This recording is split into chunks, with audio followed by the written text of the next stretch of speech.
Hello everyone and welcome back to my channel. My name is Anke and today I have my 2021 wrap-up video for you. So I am currently surrounded by all of the books that I managed to read over the past year, which were a total of 62. So why don't I move things aside a little bit and we can talk about all of them. Without further ado, let's go to all of the books, and I want to go through them 1 month at a time. And luckily this year I am prepared because I have my laptop with a little spreadsheet of every single book I read over the past year, and I was already smart enough to write down the things that I wanted to say about it. So let's get going. Let's start with the month of January. So the very first book I read in 2021 is Ninth House by Lee Bardugo. I ended up giving this book 4 stars. I absolutely loved it, and throughout this book we follow a young girl named Alex Stern, and all her life she's been able to see ghosts in a very scary and creepy way, and then a lot of bad things happen. Someone ends up offering her to come to Yale University where she can learn how to deal with it within a secret society. So throughout this book we switch from right now to the past, and that way we learn all about her story. But the reason I ended up giving it 4 stars instead of 5 is because I remember it took me quite some time to really get into the story, but definitely a 4-star read. The second book of the year is Throne of Glass by Sarah J Maas, and I am so glad I picked this up because I was very scared to pick it up because I love Sarah J Maas books, and picking up a huge series comes with certain anticipations of the book, but it was so worth it. We follow 18-year-old Selena Sardothian, and she has been taken captive and now she gets the way out to become the king's assassin. So it is the start of a big series, and I ended up giving this first book 4 stars. So the third book of the year was The Last Princess. I do not own this book anymore, so I'll put a photo here, but unfortunately I didn't like this book. I ended up giving it 2 stars, and I was so sad about that because I felt like this book has such big potential. We follow a young girl, a princess, and she has been living in a world that's been dealing with natural disaster after another, and throughout this book she needs to learn how to fend for herself and the ones that she loves. But it was actually a really short book, and I feel like if the story would have been more elaborate and we would have gotten to know the characters more and more about the storyline, I feel like the book would have been a lot better. I'm still glad I read it. Unfortunately it was only a 2-star read for me. It's why I sold my copy of the book. Then the last book I read in the month of January is this one by Jenny Colgan, Op Goed Geluk, and the original title of this book is Happy Ever After 1, The Little Shop of Happy Ever After. This was my very first 5-star read of the year. I absolutely loved it. We follow a bookworm named Nina who ends up moving to Scotland to start a book buzz, and there's a lot more to the story, but I thought it was so cute. I absolutely loved it, especially as a reader. It is always so much fun to read about a fellow bookworm. So that was a pretty good start of the year, and now let's move on to the month of February. I started off with another book I ended up selling because I didn't love it, and this is a love letter. I gave it 3 stars, and I was just expecting something very differently. So the story revolves around Jessie, and she needs a break from her relationship, so she talks to her boyfriend and they go on a break for a week. But then he goes missing. So I expected kind of a mystery book because on the back it was described as she goes looking for him. But in reality, this is a heartbreaking book. I sobbed my eyes out. It deals with depression and a lot of very serious things. And honestly, if I would have known that up front, I probably wouldn't have picked up the book. This just dealt with so many heavy emotions that I wasn't prepared for. but I did really like the way the story was written. It was written in a way where Jessie keeps writing letters to her missing boyfriend, and I thought that was done very beautifully. Unfortunately, it wasn't the book for me, so maybe giving it 3 stars isn't completely fair because the writing itself was actually done very beautifully. It just wasn't my type of book. Then the next one was a reread for me, and it was A Court of Frost and Starlight by Sarah J Maas. This was in preparation of A Court of Silver Flames coming out, and I will explain more about the series in just a little bit, but I can say I ended up giving this one 4 stars. Then book number 7 of the year was King of Scars by Leigh Bardugo. I really love this book. I ended up giving this 4 stars, and it takes place in the Grishaverse, and it combines characters from both the Shadow and Bone trilogy and the Six of Crows duology. So it is a fantasy series, and honestly, I can't explain it all in this video. I do have a reading vlog on it, so I'll try to link it somewhere where I talk a little bit more about it so you can learn more of this book. Now we get to the last 3 books I read in the month of February, and it is a reread of the A Court of Thorns and Roses series, and I ended up tabbing so much in these books. I absolutely love that. So the reason why I reread this series is because around the time I was reading A Court of Silver Flames, I will talk about that more in a little bit because I read that one in March, but I was doing a read along for that newly released book, and because I was only allowed to read certain chapters every single week, since I was one of the hosts, I kind of had to stick to it. I decided to reread the entire series in the meantime because I didn't want to leave this world. So this one is 4 stars and the other 2 are 5-star rates for me. So throughout this story we follow a young girl named Farah. Farah has grown up poor. She goes out hunting to get food for her 2 sisters and her father, and while hunting she ends up killing a wolf, and this turned out to be a magical wolf because the story takes place in a magical world. The world has been divided by a huge magical wall, and in the land of Prythian live all of the magical people, and in the rest of the world live the humans. There's actually a map in front of this book so I can show you. You have the fairy lands and the human lands. Because Farah ended up killing a wolf, this huge beast shows up to take her to Prythian, to like in the debt that she is in because she killed one of his people. So this is a retelling of Beauty and the Beast, and after the first book the story takes a huge twist, and I really end up loving it because I like this one so much. But this is just so good. One of my all-time favorite series, and I can definitely recommend. So with that, we are actually going on to the month of March, which started off with A Court of Silver Flames. Like you can see, I read this book in Dutch because it was gifted to me by the publishers because I was hosting a read-along for the book with some friends. So throughout this book we actually follow Nesta, who is Farah's sister. Honestly, I have never in my life been so book hungover after this book. It was so good. I feel like it was even more vulnerable and heartbreaking than the other books were. Might have been also because this is a new adult versus the other ones are young adult. So I don't really want to tell you too much about this book in case you haven't read the A Court of Thorns and Roses series first, because it might give you some huge spoilers. But all I can say is if you do decide to pick up A Court of Thorns and Roses, this book is definitely worth picking up next. So then we are on to book number 12 of the year, and it is Chain of Iron by Cassandra Clare. It is the second book in the Last Hours series, and I noticed on Goodreads that I actually ended up giving this book 4 stars, but in my head I kind of gave it 5 stars, so I'm not exactly sure why, but I'm sure at the time I had a very good reason. And this book actually inspired the Shadowhunters read along. So if you've been following my channel for a while, you know that over the past year me and my best friend Amy have been hosting a reread of all of the books, or for those reading it for the very first time, just a regular read along, and it has been so much fun. I will explain a little bit about the Shadowhunter world and that is the only time I will just go through the other books and give my rating. So the Shadowhunter world is part in our world, but there is a dark side to it, demons.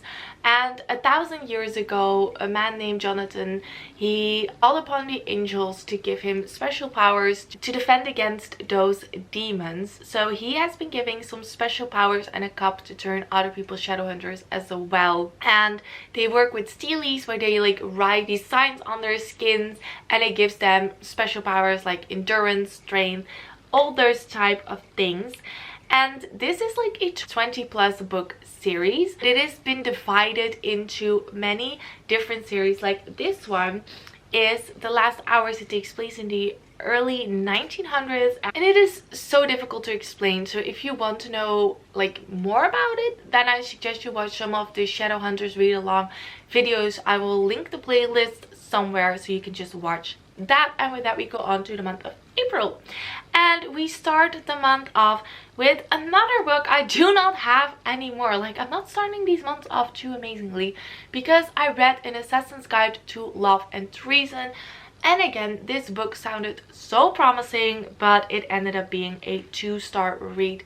So we follow Lady Catherine, and this book takes place, I think, in the 17 or 1800s, I'm not exactly sure when. And after her father has been killed, she goes to London and she dresses like a boy, and she gets caught up in a plot to kill the queen. So it had so much potential, but unfortunately it just wasn't it for me. I remember not being able to keep my attention throughout the book and really struggling to finish it, and even skim reading the ends of the book because it just couldn't really bother me. And I felt like there was so many missed opportunities, because honestly the plot sounds absolutely amazing. Like, a girl dressing up as a boy in a complot to kill the queen sounds good to me, but unfortunately it just wasn't. So the next book is The Last of August by Brittany Cavallaro, and it is the second book in the Study in Charlotte series. And throughout this series we follow Charlotte Holmes and Jamie Watson, and they are the descendants of Holmes and Watson. So these are mystery books, and this one takes place in Europe, and unfortunately I didn't love it as much as the first one. I ended up giving it 3 stars. I still enjoyed it though. Then we get to another book I read in Dutch, which is Tot aan de zon en terug by Jill Mansell. Okay, there is dust on this book because it's been on a different shelf. So I gave this book 3 stars. I thought it was very cute. We follow a young woman who runs a hotel, and then one day her old high school sweetheart boyfriend shows up. So the book really revolves around that, and I thought it was a cute story, but my favorite thing was the pink pages. Literally, this entire book is pink. I love it. So that was actually it for the month of April, and now let's move on to the month of May. And I started that month off with a book that very pleasantly surprised me, and it is Under the Never Sky by Victoria Rossi. I ended up giving it 4 stars. So the main 2 characters of this story are Arya, who has grown up in pots, and Perry, who has grown up on the outside. So in this book, the world has been dealing with one natural disaster after the other. So a bunch of people who were very lucky a few hundred years ago, they ended up living in these pots that protected them from all of it. But some people managed to survive on the outside, and Arya has always been told that there is no way to survive on the outside. But then some things happen and she does end up on the outsides, and her and Perry actually need each other's help. And it was such a fun story because I love the whole post-apocalyptic vibes and really the chemistry going on between the 2 main characters. So I was so pleasantly surprised by this.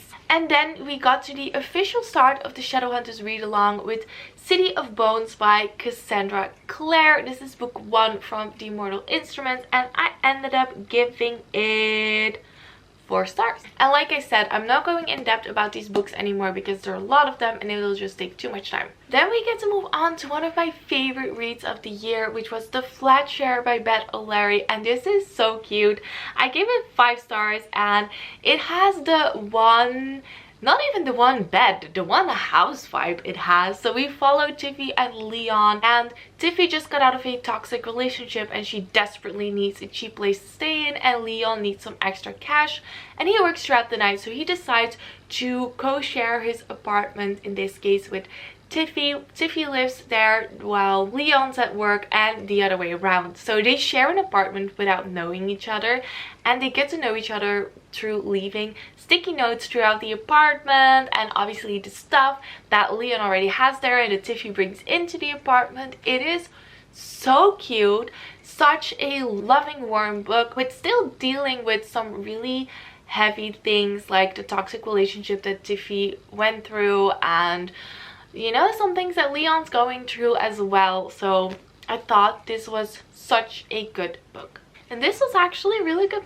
reading month, because then I got to Moment of Truth by Casey West, and Casey West has quickly become one of my favorite feel-good summer authors.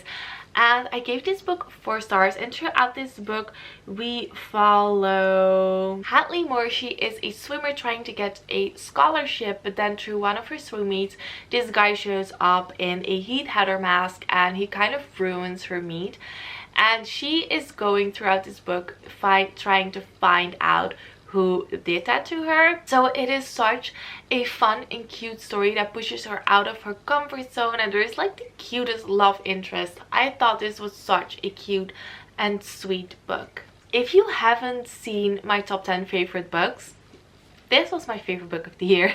It is The 7 Husbands of Evelyn Hugo by Taylor Jenkins Reid. And honestly, Taylor Jenkins Reid is such an amazing writer, because I've read this book and Daisy Jones and the Six by her, and for both I actually had to look up on the internet whether the characters in the stories were real or not, because they feel real.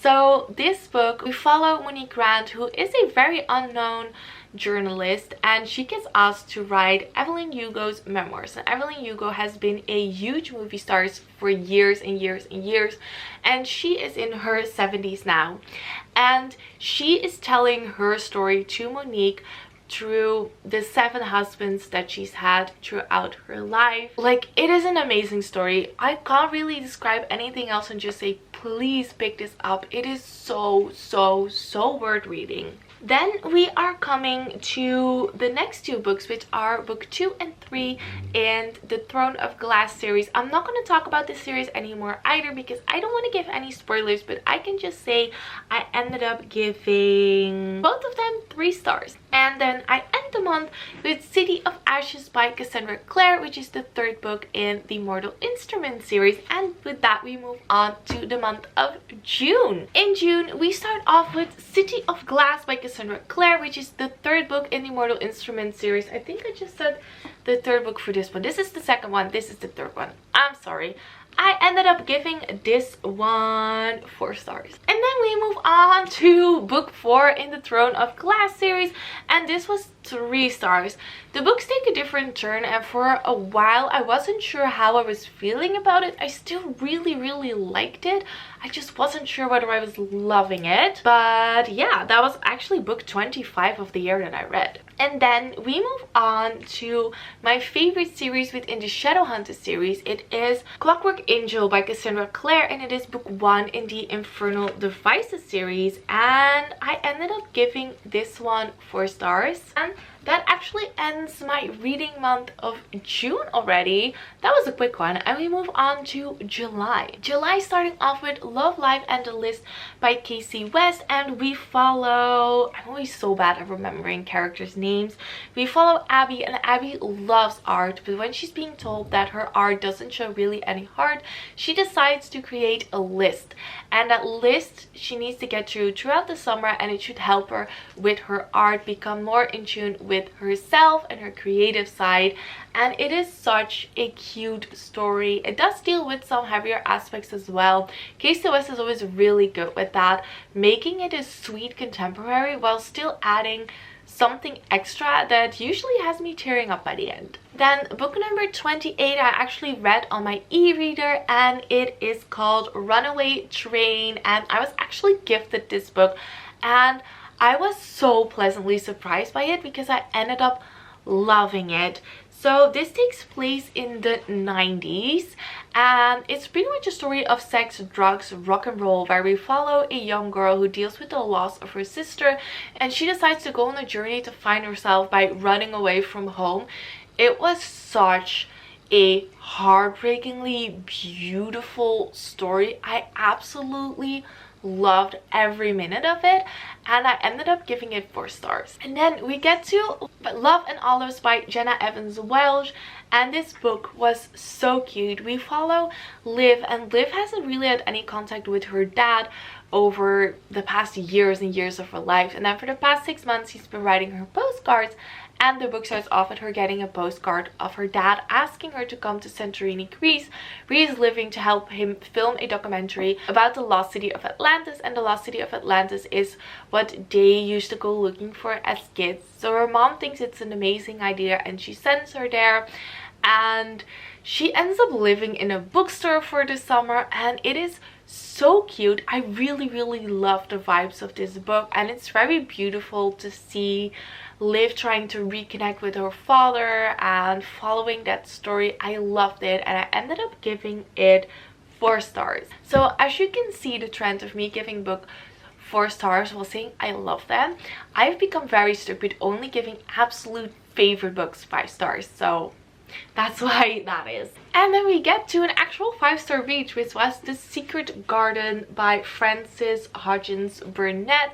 This is a classic book, and I believe it takes place in the early 1900s. I'm not exactly sure, but we follow a young girl named Mary, and Mary grew up in India and mostly raised by servants. So when she's around 8 years old, I think, there is a terrible sickness going on, and pretty much everyone dies except her, and she gets sent to live with an uncle in England in his big scary house, and his uncle isn't really around, but the servants there take a different approach at raising her. And this is really a story of a young girl figuring out who she is, and she is such a different person by the end of the book. And I thought this was such a beautifully sweet and inspiring story. Plus, look at this gorgeous Wordsworth edition. It is absolutely stunning.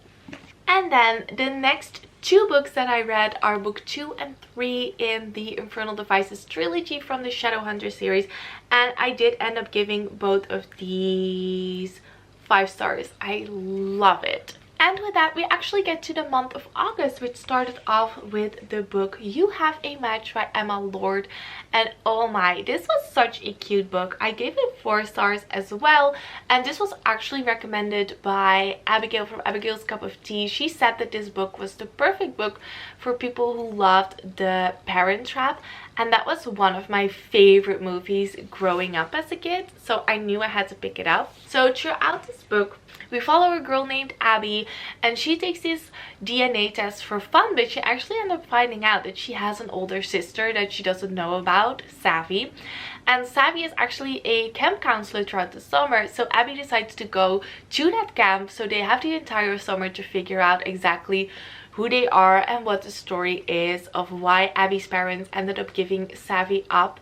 And it is such a fun summer cute read. I absolutely loved this book. And the next book is actually the second book in the Happy Ever After series by Jenny Colgan, and I listened to it on audiobook.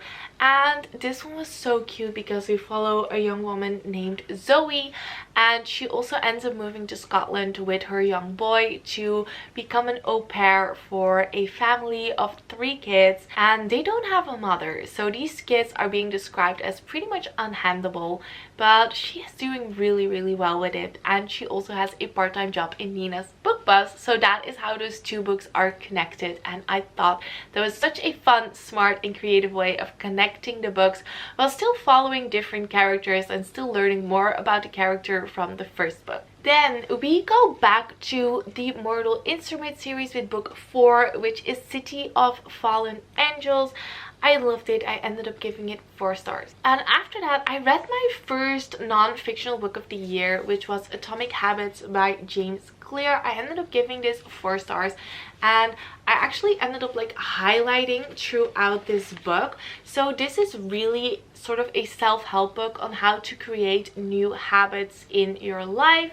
So I really loved this one and I thought it was so helpful. And then I read book 5 in the Mortal Instruments series, City of Lost Souls, and I ended up giving that one 5 stars because it was so good. I think this one is actually my favorite one in the Mortal Instruments series within the Shadowhunter series. It's kind of complicated, you guys. And then I read my first graphic novel of the year and it was so cute. It was Heartstopper by Alice Osman, and I was actually gifted this one by the Dutch publishers of the book. And oh, I thought it's so cute. It's about 2 boys named Nick and Charlie, and in this book they meet, and you know, we all know at one point they are going to fall in love. It is so cute. And I ended up giving it 4 stars. And then I finally picked up Harry Potter and the Philosopher's Stone, the illustrated edition. I meant to read this one for such a long time, and I am glad I finally picked it up, and I ended up giving it 5 stars. Then we have reached the month of September, and I started that month off with the last book in the Happy Ever After series by Jenny Colgan, and it is called Eindeloos Dichtbij, and the English title is 500 Miles from You. And in this one, again, why do I keep forgetting the main characters' names? We follow Lissa and Cormac, and Lissa lives in London and Cormac lives in Scotland, and Lissa kind of has a breakdown, and her boss decides that it might be a good idea to do a job trade with someone. So she is a nurse and so is Cormac, and for a while they end up switching lives. So she goes to Scotland to his job as a nurse, and he does the same for her, and throughout like emails they get to know each other. And this book is definitely the most heavy loaded one of the 3. There are a lot more serious emotions going through this one, especially because Lissa, like I said, she kind of had a breakdown and she is dealing with that, and Cormac, he has served in the army and he is finding him going through things throughout this book as well. I absolutely loved this book, and I ended up giving it 4 stars. Then the next book is called Peter and Pan by Dmitry Belkin, and this was actually gifted to me by the writer himself. This book is only in Dutch, but it is a prequel story about Peter Pan, and I loved it. I ended up giving it 4 stars. And then, I'm sorry I keep looking down, you guys, but I have like my laptop here, like I said, with to cheat sheet, because otherwise I get lost in all these books and what to say about them. But I ended the month with City of Heavenly Fire, and that actually finished up the Mortal Instruments series, and I also ended up giving it 4 stars. And then we get to the month of October, which started off with another Shadowhunters book. It are the Bane Chronicles. These are short stories about one of the characters that we see throughout the entire series, Magnus Bane. I really enjoyed it, and I ended up giving it 4 stars. Then book number 44 of the year was The Perks of Being a Wallflower by Stephen Chbosky. So we follow Charlie, and he's going through a lot, and this book is written in such an interesting way. It is him writing letters to a friend. So he is in high school, and I thought this was such an interesting book, and I ended up giving it 4 stars. Then we go to the next Shadowhunter read-along book, and it is Tales from the Shadowhunter Academy. I gave this one 5 stars. This is one of my favorite Shadowhunter series books because we follow many of the characters we have gotten to know throughout the Mortal Instruments and the Infernal Devices. A lot of the characters come back in this book. I really loved that. And another Shadowhunters read-along book. It is The Red Scrolls of Magic, and I ended up giving it 4 stars. I'm not going to say even what it's about because it's a spoiler for the Mortal Instrument books.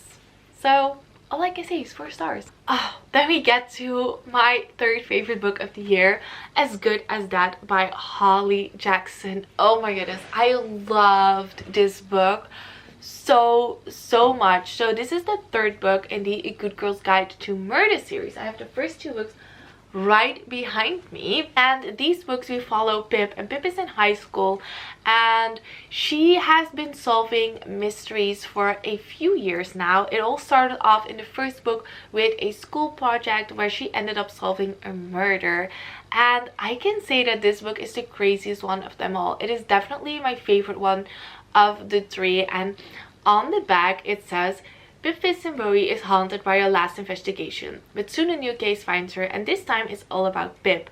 She has a stalker, one who keeps asking, who will look for you when you're the one who disappears? Pip soon discovers a connection between her stalker and a local serial killer, but the police refuse to act. As the dangerous game plays out, it's clear that if Pip doesn't find the answers, she's as good as dead. Like, this had me on the edge of my seat the entire time. So many crazy twists in this book. It is unbelievable, and I loved every freaking second of it. And if you are ever thinking about reading a mystery book, pick up this series. Like, please, I beg of you, it is so good. And then we get to Heartstopper Volume 2 by Alice Osman, and it says Nick and Charlie fall in love. It is so cute. I ended up giving it 4 stars, and like, the artwork in these books are just so freaking beautiful. And after that, I ended up reading book number 2. It is called Through the Evernight. This is the sequel to Under the Never Sky. I unfortunately didn't love this as much as the first one, and I ended up giving it 3 stars. It was still very good though. And now we move on to November, and we get to book number 50, which was also in my top 10. It is called The Switch by Beth O'Leary. It has kind of the same vibes as the Fletcher, but in this one we follow Aileen and Alina. Alina is Aileen's granddaughter, and after losing her sister, she goes through a breakdown at work, and her boss thinks it's a really good idea to take some time off. So Lena goes to visit her grandmother. And Lena is from London, and her grandmother lives in this cute little town.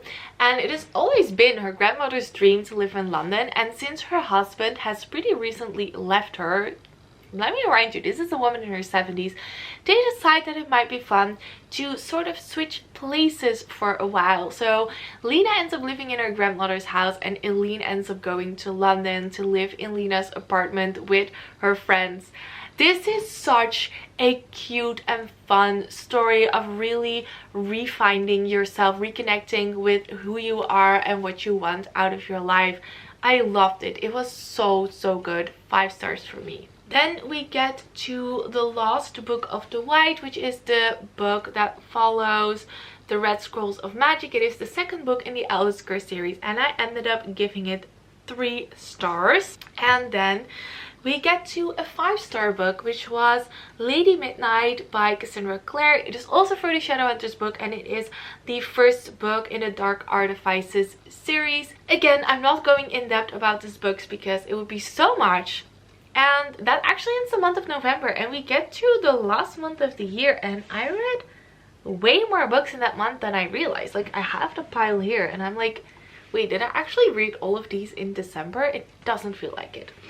But I started December off with Ghosts of the Shadow Market, and I really love this one. This is also a short stories book, and we follow pretty much a bunch of the characters we've met throughout all of the books, and I gave it 4 stars. And then we move on to The Case for Jamie by Brittany Cavallari. This is the 3rd book in the A Study in Charlotte series, and I ended up giving this book 4 stars because we are back in the school setting with this one, and I absolutely love that. Then we move on to Lord of Shadows, which is the 2nd book in the Dark Artifices series, and I ended up giving this one 4 stars. Then the next book I don't have anymore because it was a traveling book that I read, and it is Winter in a Kleine Bakkerij, also by Jenny Colgan. This was also such a cute wintry vibe read. It was lovely, and I ended up giving it 3 stars. Then we move on to Empire of Storms by Sarah J Maas. I finally continued with the Throne of Glass series, and this is book number 5 in the series, and I ended up giving it 4 stars. I completely re-fell in love. Like, the second I picked this one up, I realized how good this series is, and I'm so glad that I picked it up again. The next 3 books are very cute Christmas stories that I read. The first one was A Merry Christmas and Other Christmas Stories by Louisa May Alcott. These are a couple of short Christmas stories, and it was so adorable. I gave it 4 stars. Then the next one is also a 4-star read. It is The Holiday Switch by Tiff Marcello, and this was so incredibly cute. We follow Lila, and she works in a store that is kind of focused around a movie that took place in the town that she lives in, but she also has like her little library corner there. And one day Teddy shows up, and Teddy is the nephew of the woman who owns the place, and Teddy is kind of doing everything that Lila doesn't like doing. So it is such a fun, cute, loving Christmas story, and I enjoyed every second of it. Then we actually switch back to the 6th book of the Throne of Glass series by Sarah J. Maas, and I ended up giving this one 4 stars. And again, I can't say anything because, you know, spoilers. Then I switched to the 3rd Christmas book I read this year, which was Window Shopping by Tessa Bailey. It was very cute, even though I did only ended up giving it 3 stars. We follow a young woman, and she has just been released from prison, and when she walks past the store, this guy asks her what she thinks of the windows, and she gives him her honest opinion. And turns out he owns the place, and he invites her to apply for the job. She gets the job, but this job really revolves around them getting together, like a woman dating her boss. And this is an adult book, so there's a lot of smut, like a lot. And I personally don't mind smut, but in this case I kind of felt like it took away a little bit from the story, but I still thought it was really cute, and I ended up giving it 3 stars, like I said. And with that, we get to the final book that I read this year, and it is Kingdom of Ash by Sarah J. Maas, book 62. I felt it was so fitting that I ended with this book because wow, this one was amazing. It's the book that ends the Throne of Glass series. I gave it 5 stars. I can't say anything because spoilers, but all I can say is wow, just wow. Wow. That was all of the books that I read throughout the year. There are so many of them. It is so crazy that I managed to read that many books in a single year. I really hope you enjoyed this wrap-up video. I already know it is such a long video, so if you stuck to the end, thank you so much. And I will talk to all of you in my next video. Bye!